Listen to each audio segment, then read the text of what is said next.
स्वागत है आप सबका दोस्तों। जब आपकी विरोधी टीम आपसे हार मान ले और अपनी हार स्वीकार करके वो आपसे हाथ मिलाना चाहते हो और आप उनसे हाथ ना मिलाओ, यही सबसे बड़ी जीत होती है आपके लिए, जो कि मैनचेस्टर टेस्ट में भारत ने करके दिखाया। दोस्तों 5 सेशन खेले इंडिया की टीम ने और सिर्फ 4 ही विकेट गवाए और 4 सेशन ऐसे रहे जिसमें कि इंडिया की टीम ने एक भी विकेट नहीं गवाया। इसे जहाँ मैनचेस्टर टेस्ट में इंडिया की 90% हार बताई जा रही थी और सिर्फ 1% ड्रॉ बताया जा रहा था और वहाँ पर टीम इंडिया ने इस मैच को ड्रॉ करके सबको हैरान करके रख दिया। और जिस तरह से बेन स्टोक्स ने उसके बाद अपनी कुछ रूप दिखाए, उसके बाद सभी जो क्रिकेट एक्सपर्ट हैं वो सभी हैरान है, क्योंकि उन्होंने हैंडशेक करने से मना कर दिया। रविंद्र जडेजा और वाशिंगटन सुंदर आखिरकार उन्होंने ऐसा क्यों किया, इसके बारे में बात करेंगे। साथ में के राहुल और शुभमन गिल 5वें दिन भी जब बल्लेबाजी करने के लिए आए, राहुल तो जल्द ही आउट हो गए, लेकिन इन दोनों ने एक और बहुत बड़ा रिकॉर्ड बना लिया। शुभमन गिल जो कि जब से कैप्टन बने हैं वो रिकॉर्ड पर रिकॉर्ड तोड़ते जा रहे हैं। वही रविंद्र जडेजा ने भी बहुत बड़ा माइलस्टोन हासिल कर लिया, जो कि शायद ही अब आने वाले समय में इंडिया का कोई भी ऑलराउंडर ऐसा कर पाए। दोस्तों लेकिन सबसे पहले अगर हम बात करें इस टेस्ट मैच की, तो इंडिया ने शानदार वापसी की है मैनचेस्टर टेस्ट में, जहां 301 रन से पिछड़ने के बाद उन्होंने 5 सेशन खेले, 425 रन बनाए और सिर्फ 4 विकेट गवाए। जहां पहले ही ओवर में 2 विकेट्स गिर चुके थे, उसके बाद ऐसा लग रहा था कि क्या इंडिया की टीम 5वें दिन तक भी पहुंचेगी, लेकिन के राहुल ने 90 रनों की पारी खेली। वहीं कप्तान शुभमन गिल ने 103 रनों की पारी खेली। वाशिंगटन सुंदर और रविंद्र जडेजा दोनों ने नाबाद शतक लगाए और जिस तरह से इन दोनों ने बल्लेबाजी की दोस्तों, इसे देखकर दुनिया के बड़े बड़े दिग्गज भी हैरान है कि आखिरकार 2 ऑलराउंडर ऐसा प्रदर्शन कैसे कर सकते हैं। और इंग्लैंड की गेंदबाजी को बिल्कुल थका कर रख दिया था और बेन स्टोक्स ने हार मान ली थी। दोस्तों अभी भी 1 घंटे का लगभग खेल बचता था, लेकिन इंग्लैंड की टीम ये मान चुकी थी कि अब वो इस मैच को ना ही तो जीत सकते हैं और ना ही उनमें अभी खेलने का दम है, इसलिए उन्होंने इंडिया से हार मान ली। क्योंकि मैच चाहे ड्रा हुआ है, लेकिन दोस्तों जिस तरह से उन्होंने हाथ मिलाया उसे देखकर यही लग रहा है कि उन्होंने हार मान ली है। और अभी जो क्रिकेट के फैंस है वो इंडिया की टीम पर इसलिए भी निराश है कि इस मैच में जिस तरह से आपने शानदार बल्लेबाजी की है, इतना दम था आप में, लेकिन आप लॉर्ड्स टेस्ट में इस तरह से बल्लेबाजी नहीं कर पाए। अगर एक भी बल्लेबाज इस तरह से बल्लेबाजी करता तो शायद इस वक्त सीरीज में हम आगे होते। लेकिन दोस्तों इंडिया की टीम अब ये सीरीज तो नहीं जीत पाएगी, लेकिन बहुत ज्यादा उम्मीदें हैं कि इंडिया की टीम ये सीरीज हारेगी भी नहीं। और जिस तरह से फाइट बैक किया इंडिया ने, उसे देखकर सब हैरान है। और दोस्तों जो मामला है बेन स्टोक्स का कि उन्होंने हैंडशेक नहीं किया वाशिंगटन सुंदर और रविंद्र जडेजा से, वो ये है कि जब लगभग 15 ओवर बचते थे इस खेल के, तो वाशिंगटन सुंदर और रविंद्र जडेजा दोनों अपने शतक के करीब थे और शायद 90 के करीब खेल रहे थे। और इन दोनों से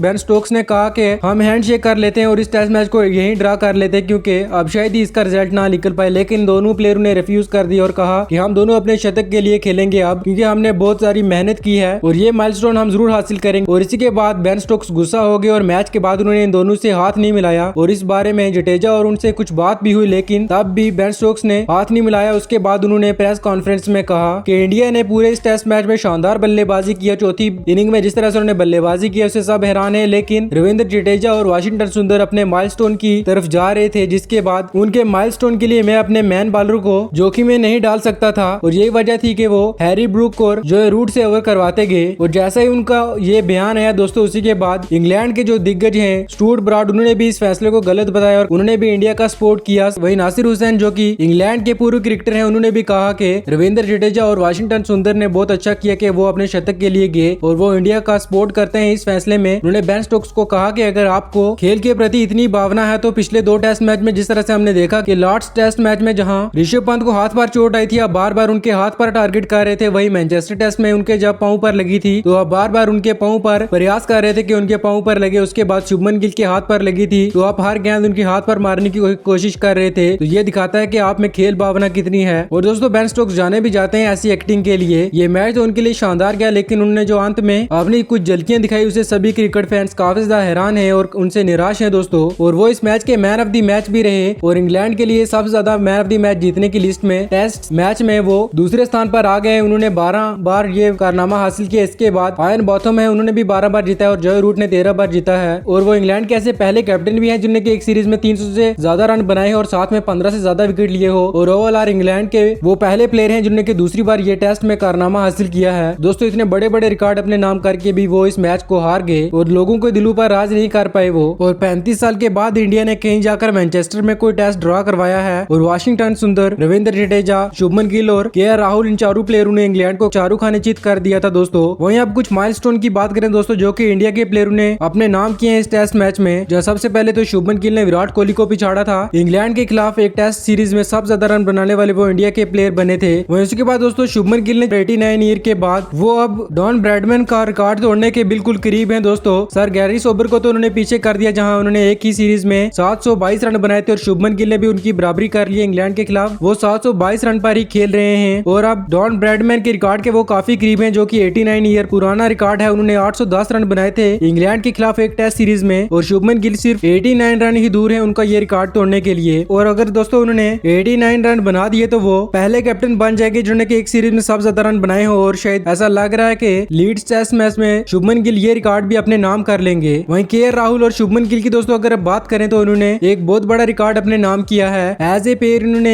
एक टेस्ट मैच में सबसे ज्यादा गेंदे खेली हैं। इसके अलावा इसके पहले इंडिया के जो प्लेयर थे संजय बांगर और राहुल द्रविड़, उनके नाम ये रिकॉर्ड था जिन्होंने के लीड टेस्ट मैच में 405 गेंदे खेली थी, लेकिन दोनों ने मैनचेस्टर टेस्ट में 417 बॉलें खेली हैं 2025 में, यानी कि इसी टेस्ट में और इंडिया को ये शानदार मैच ड्रा करवाया। और दोस्तों रविंद्र जडेजा ने भी अपने एक शतक के साथ एक बहुत बड़ा रिकॉर्ड अपने नाम किया। उन्होंने 103 रनों की नाबाद पारी खेली है, जिसके बाद उन्होंने लेजेंड्स की लिस्ट में अपना नाम दाखिल करा लिया है। और इंग्लैंड के विल्फ्रेड रोड्स ने ऑस्ट्रेलिया में जाकर 1000 से ज्यादा रन बनाए हैं और साथ में 30 से ज्यादा विकेट लिए। वहीं गैरी सोबर जो कि वेस्ट इंडीज के थे, उन्होंने इंग्लैंड में ही 1800 रन बनाए हैं लगभग और 62 विकेट लिए हैं। और अब इस लिस्ट में रविंद्र जडेजा तीसरे स्थान पर आ चुके हैं दोस्तों। उन्होंने इंग्लैंड में जाकर उनके खिलाफ 1000 रन बनाए और साथ में 34 विकेट लिए हैं। और किसी भी कंट्री के खिलाफ उनके घर में जाकर 1000 रन बनाने और 30 विकेट लेने पर रविंद्र जडेजा अब इस लिस्ट में तीसरे स्थान पर आ चुके हैं, जो कि एक बहुत बड़ा कीर्तिमान उनके नाम है। और उन्होंने दिखाया है कि पुराने प्लेयरों में से अभी भी रविंद्र जडेजा क्यों खेल रहे हैं, जहां बाकी सब ने संन्यास ले लिया। इसकी सबसे बड़ी वजह यही है कि इस सीरीज में जिस तरह से रविंद्र जडेजा ने बल्लेबाजी की और पहली बार ऐसा हो रहा है कि दोस्तों एक सीरीज में इंडिया के जो 4 प्लेयर हैं वो